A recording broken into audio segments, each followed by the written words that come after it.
The other day when I was listening to TED Talks, I listened to one by Adam Grant about, are you a giver or a taker?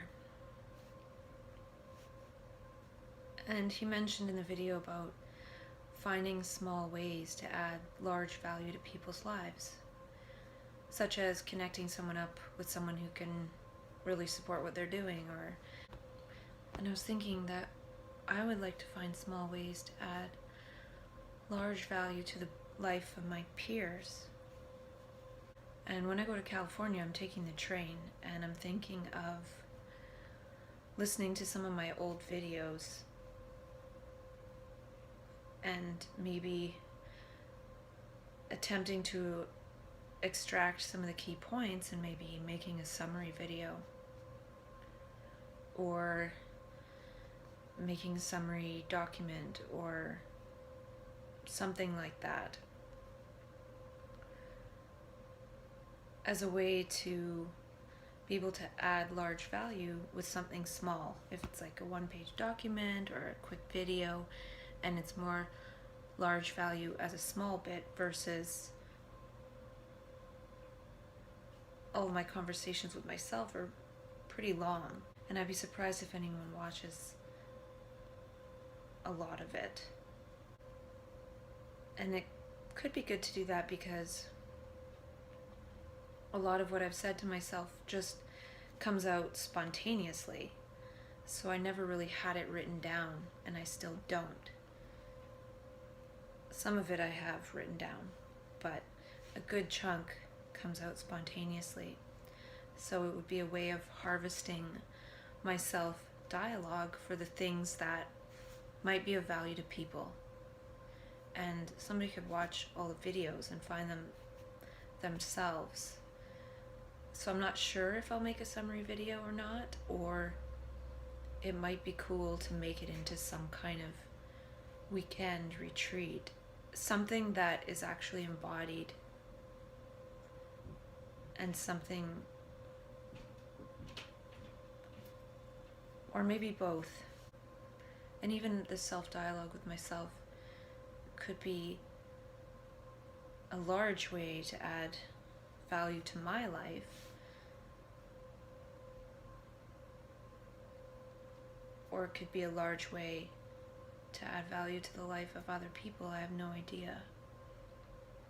But the small way to add value might just be to say, talk to yourself and have a dialogue with yourself, because it's not necessarily about clinging to what I've come up with. Even me, I don't cling to what I've come up with. I don't even remember most of it. It's more about the process and getting that language of speaking to oneself based on what one perceives. So then maybe walking throughout life, one can speak about what one perceives and feels, as opposed to having it translated into our own voice attacking ourselves even more, which makes us non-functional, when it's really a language of trying to speak about what it is we're feeling and perceiving beyond ourselves. But if we only have the language about me, then anything we feel and sense is going to be translated into more of the me. But we're feeling and sensing something other than the me, but it comes through as this me. And then this me, when our voice has the volume turned up or comes to us as other people's voices or whatever, which just shows that it's something other that we're perceiving, then it's a double whammy when it gets turned into something is wrong with us. When we're sensing what's wrong out there, but we don't know how to share and talk about it, and we don't know how to act on it. And that's why so many of us, if we go into mania, we get connected with this sense that we have to save the world. And then when we move through that to a certain point, we realize we can't, and then we fall back down into our ego instead of being in sort of that superhero consciousness when we feel like we really can change the world with our actions. And it's usually just the small, kind actions and gestures we're doing in the moment, which is still true now.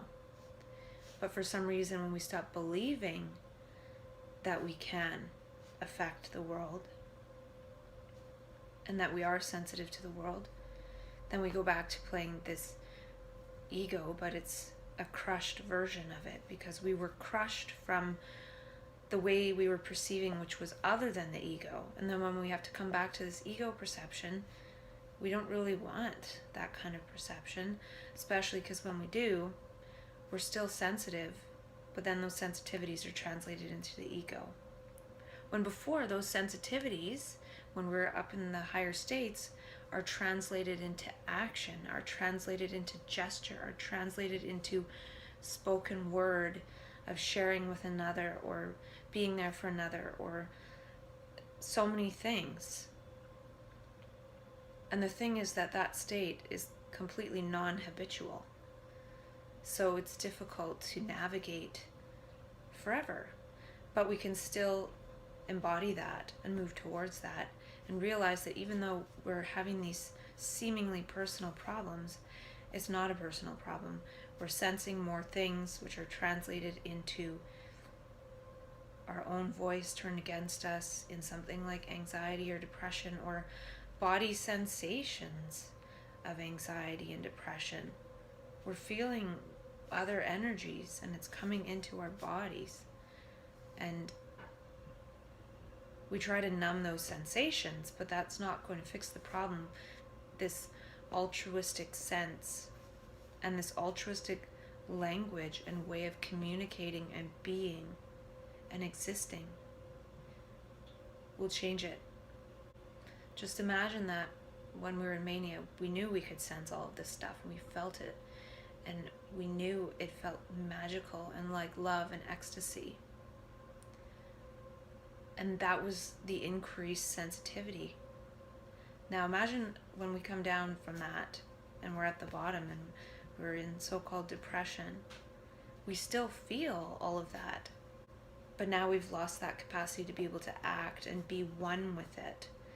We've sort of become overwhelmed by it. And that's one of the reasons why I actually feel like we need to be embodied in our mania, in our altruism, together. Because together we're stronger.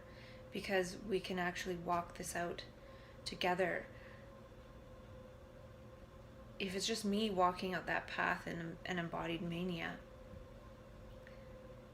I'm going to be unfolding that world as I move through time and space, or as time and space moves through me. But if I'm with a group of 10 people or 5 people, as we move, we're actually unfolding more of that time and space, of that way of being is being channeled through us. And maybe we're seeing the same thing at the same time. So if I see the world in a certain way and I'm walking with 5 other people who see it that way too and experience it that way, it's more powerful than if just one person is. And it's less likely to burn out as we can support each other in those perceptions and in our convictions, I guess. Can we be synchronous together? I actually feel like there could be a small group of us. It would be handy to have some kind of business, but I'm not a business person. So if somebody was part of the group that did know business stuff, as insights and ideas unfolded within the group, they could be turned into businesses that help the world. Because that's one of the ways that things get done in the world, is through business. So if anybody's into business and wants to unfold some insights into social purpose businesses and social enterprises and things, I'm all for it. And that's another thing. If I get an idea where I'm thinking, wow, that would be a cool thing to unfold through business, but I'm not a business person, it's going to take me a lot longer to learn that in order to unfold that, which prevents other ideas. So if I'm more about insights and ideas, and other people are too, but at least they have the skill of business, they can help put that together. And if they have insight and ideas too, they'll see if that is something worth unfolding in the group. So that process makes it a little bit more embodied as a group embodiment, or community embodiment, or like Ricardo Semler talks about, the teal organization as a whole organism, not just a family, but an evolving organism. So can a group be like a new organism, working as one and sharing their specialties like organs do in the body? So each person being like an organ in this new organism of an organization of humans that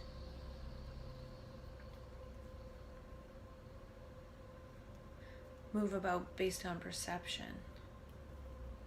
And I wonder if as a group we could find small ways to add large value to people's lives, and that would be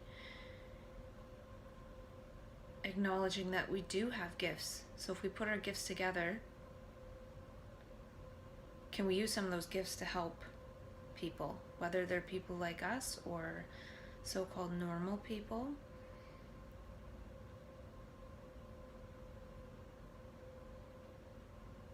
I'm sure each one of us has some sort of powerful something or other that we can put together to really help others. And I was thinking about a company in terms of company, as in, who wants to be in my company? Who wants to be around me? Who do I want around me? And it's the evolution of my company, or the people that are within my reach. And I'm not trying to say that as some kind of like big woo-woo thing, but just as friends. And I talked before about the Pure Potential Project, bringing out the potential in each other, and sort of like, do you want to spend some time in each other's company? It's just a project. And I was thinking about this self-dialogue too, as evolving the conversation around mental health, or the conversations we have with ourselves, which could be the same thing, and the ones we have with each other, and how we talk about it. But not just how we talk about it, but how we talk as people who connect with this other consciousness, this other language, this other way of using language, which is the language of seeing and saying. So this self-dialogue has helped me evolve the way that I see myself, and the way that I talk with myself, and even with other people. I like the term perception leader rather than thought leader. Maybe perception facilitator, because leading implies following. And perception is something that we see, and we see it for ourselves, whereas thought is something that we memorize, and we take it into our brain and make it part of a pattern. If we see something, we don't have to do that. So it's more about perception and insight rather than thought. And if we all had perception and insight, we wouldn't need thought leaders, because we'd all be equally able to perceive and see and say what we see, not say what we think, and opinions that we've memorized from other people. And I've heard people say we're human doings and we need to be human beings. I feel like we need to be human seeings. We need to actually start seeing There's no point in being and being blind. And the language of the brain is a perception device. And perception is based on light. So the brain kind of filters the light into sound. But usually we're stuck in the sounds of our mind, which are producing this sort of fake light. We're creating that light instead of receiving the light and creating and giving voice to that light, which further unfolds that light.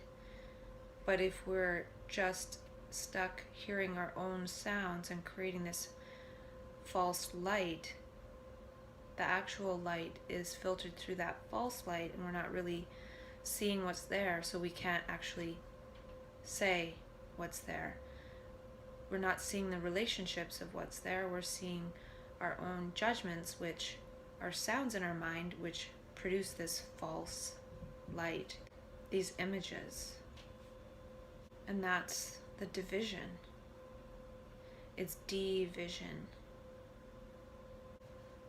We allow our brain to be like a jukebox. It has all these recordings in it, and it's just playing them one after the other. And the brain is a wondering device. It's designed to wonder and to wander, not to focus. So really, this other language is just the language of perception. And the language of the brain is the language of perception. If we speak the language of thought, it's the language of deception. We're deceiving ourselves that that's the truth when it's not. It's just thought. And that language is more metaphoric, especially when we first get connected with it. We see metaphors everywhere because it's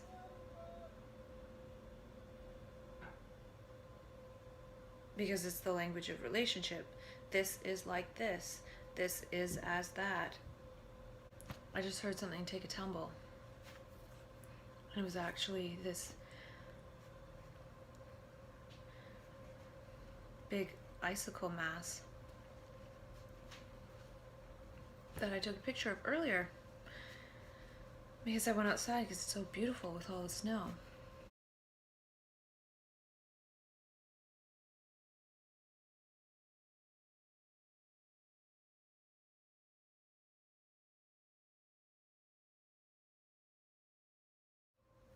And now it's all gone. It's just a pile of smashed ice.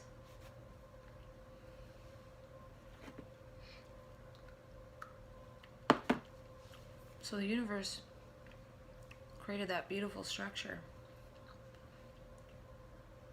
by virtue of the laws of nature and physics and whatever.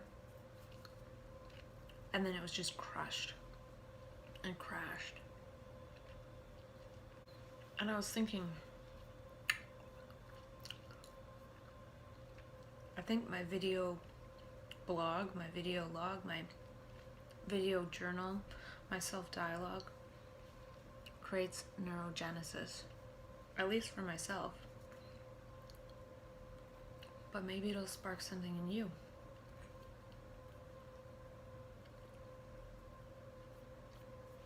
It'll spark you speaking as what you perceive. The relationships and relatedness you perceive. And we perceive some of this suffering, this extra suffering, this energy, the suffering of Gaia, the trees, nature. And we don't know how to talk about it, and we don't talk about it, we don't know how to act. So it gets translated into personal pain. But what if we knew how to act? What if we knew how to do all we can do?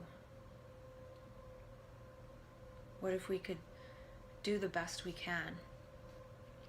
And in Mania, we get connected with that. We get connected with the best we can in each moment without thinking, I'm trying to do the best I can. Just being and seeing the best we can. And by seeing the best we can, we're able to act the best we can. So again, it's about perception. And so I feel like this could cause neurotribegenesis. Because it's one thing for neurogenesis in one's own brain, but when one starts that process in the self-dialogue process and self-learning and thinking and seeing oneself differently, if more people are doing that before mainly identified with having some kind of label of pathology, then all of a sudden we're sort of a neurotribe of people that see in this way and speak in this way and speak to each other in this way. So it's neurotribegenesis. And I think this could be one of the main things that people actually want, is to be able to see for themselves. Not see through the self, the ego self, but see for themselves. And see as themselves, and see themselves in relationship to the world. Not in relationship to past memories. And I feel how we look at somebody, if we're seeing the relatedness, the similarities, if we are that relationship between us and another, it allows that other person to come into that space as well. And those relationships are what cause neurogenesis.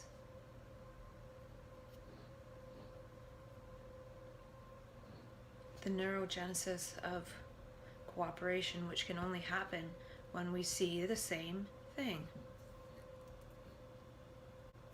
And to cooperate on an opinion or a thought or an idea is like a dead thing, because it's always changing, it's always new. Whereas if we're cooperating based on perception in the moment, then that's something that's constantly evolving and changing. And I remember Dr. Abram Hoffer said that a lot of mental illness is a perceptual disorder.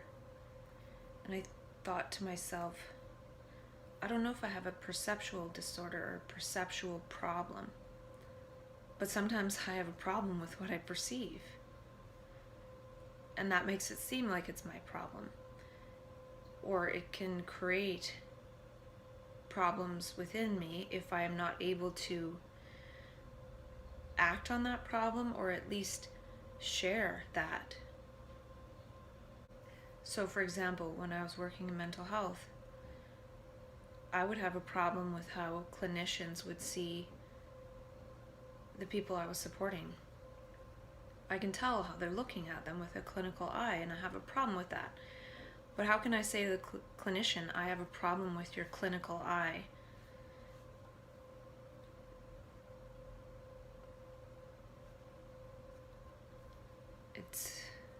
I can say that to myself, and then I can work to remove myself with that situation. Because if I'm always surrounded by seeing that, it's going to be re-traumatizing to me, which is going to make me look like I have a problem when I have a problem with what I'm seeing. And if I can't give voice to that, then it's going to be turned on me. And maybe that's part of it, is that we walk by things, we rationalize things. But as we walk by these things that we see, but we're not really realizing that we see, we're actually accumulating it within ourselves. But if we can give voice to that, then it's moving that energy somewhat. If we can do something about it, that's even more powerful.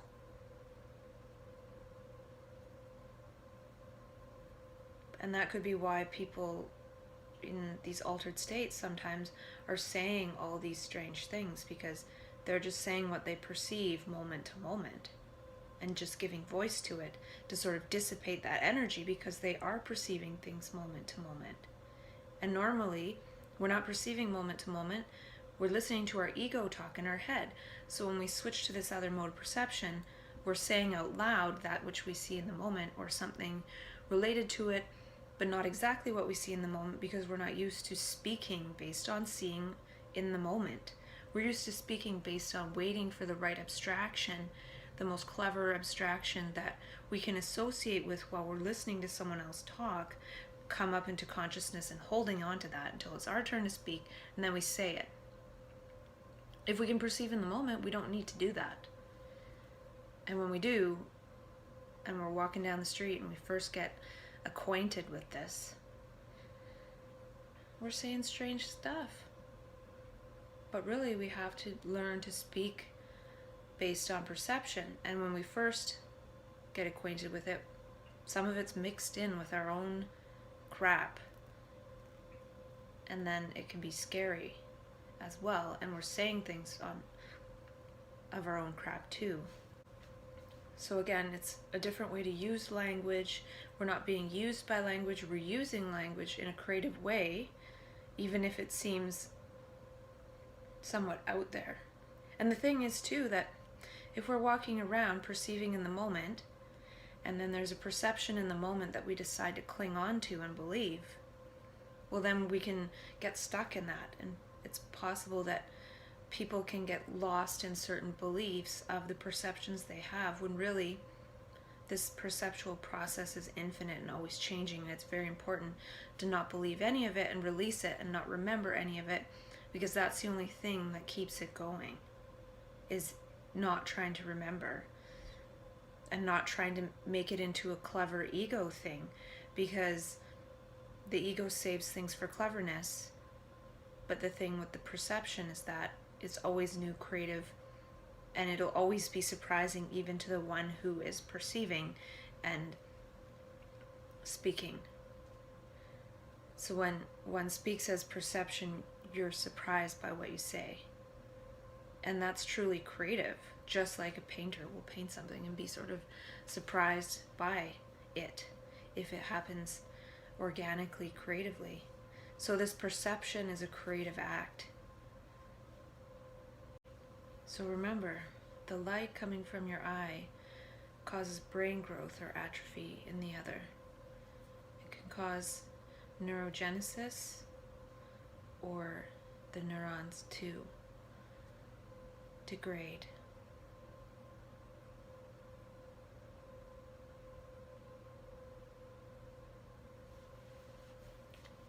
I believe it was Wayne Dyer who said, when you change the way you look at things, the things you look at change.